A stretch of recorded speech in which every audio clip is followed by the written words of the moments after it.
What's going on, guys? This is Burrs. I have a video here for you today showing you movements in your training. A lot of my previous videos are drills, which are stationary based upon becoming more better in your marksmanship.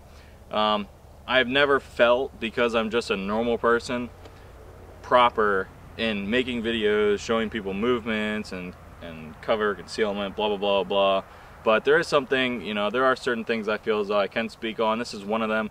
And it's just incorporating movement in what you do in your training. If you can just move around while you're doing magazine changes, while you're shooting your gun at a target, if you can just do that, you're going to be that much better. If you were presented with a real life situation in which someone was attacking you, your loved ones, etc., to where you can be more proficient with your firearm. This is something I do. I forgot my mag holsters today, so I'm just going to do it out of my pocket with my mags. And it's basically just moving around and shooting at a target and reloading on the move, etc. Checking around, maybe re-engaging a threat. I'm not really, I don't really nail it down. I just constantly do the same thing until all the magazines are spent, pretty much.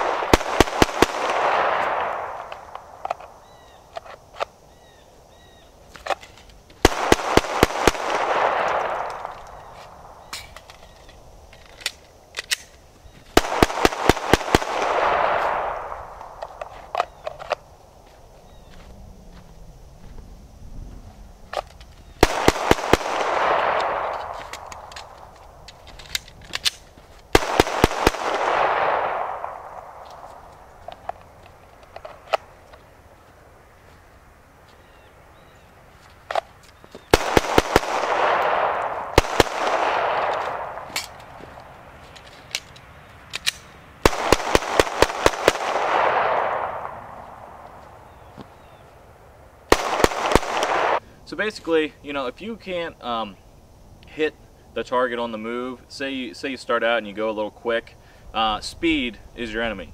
Accuracy and hitting the target is always going to be better than speed. If you take 1 second or 2 seconds longer just, to actually hit the target versus shooting and not hitting the target, take that extra second or two and hit the target. Accuracy will always be better than speed, in my opinion.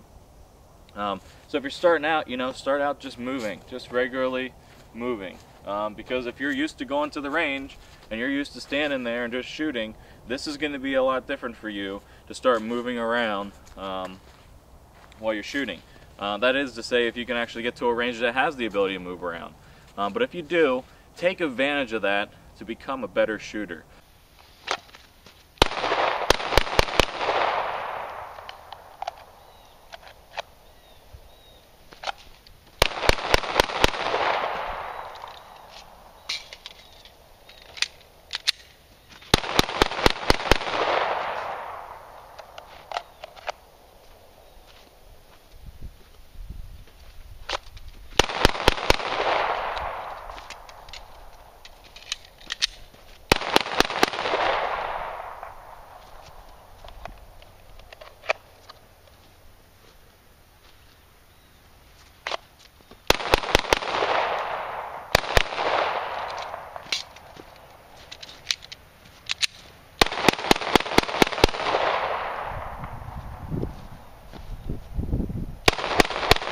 Things will get in your way when you're doing this if you're doing it with regular clothing. This is something I wear regularly.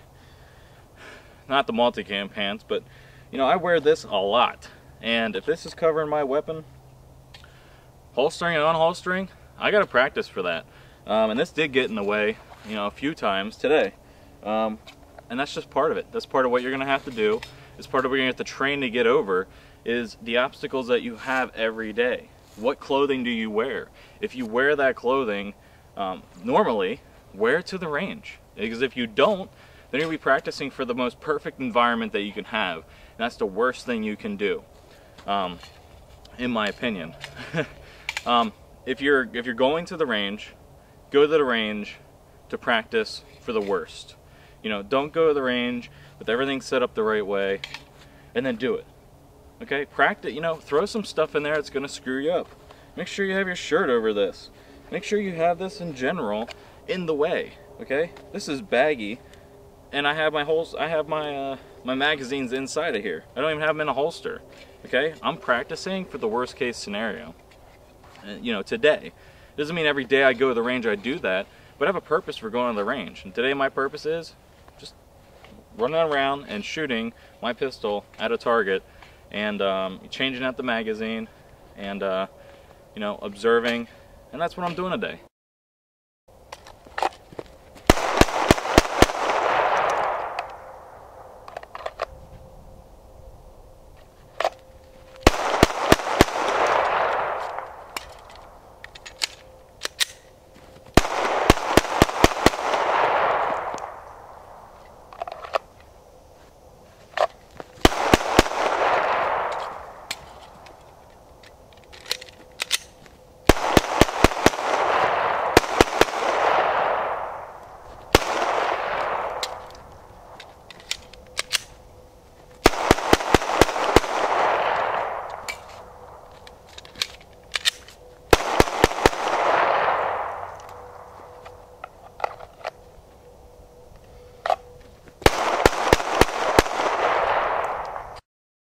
So what you're going to have to do is, when you're out at the range and you're moving around, you're changing out your mag, you're checking your surroundings, you're engaging a threat, the thing you're going to have to do is make sure you know when your gun is out of ammo. You're going to have to either have that feeling of that slide locking back, you know, which takes a lot of time and a lot of feel for your gun, you know, or you're going to have good peripheral vision and practice that, and that's what I have.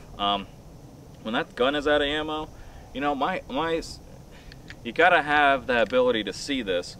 You know, whether I'm looking over here or over here, my eyes will always glance down at my weapon to see if it's empty.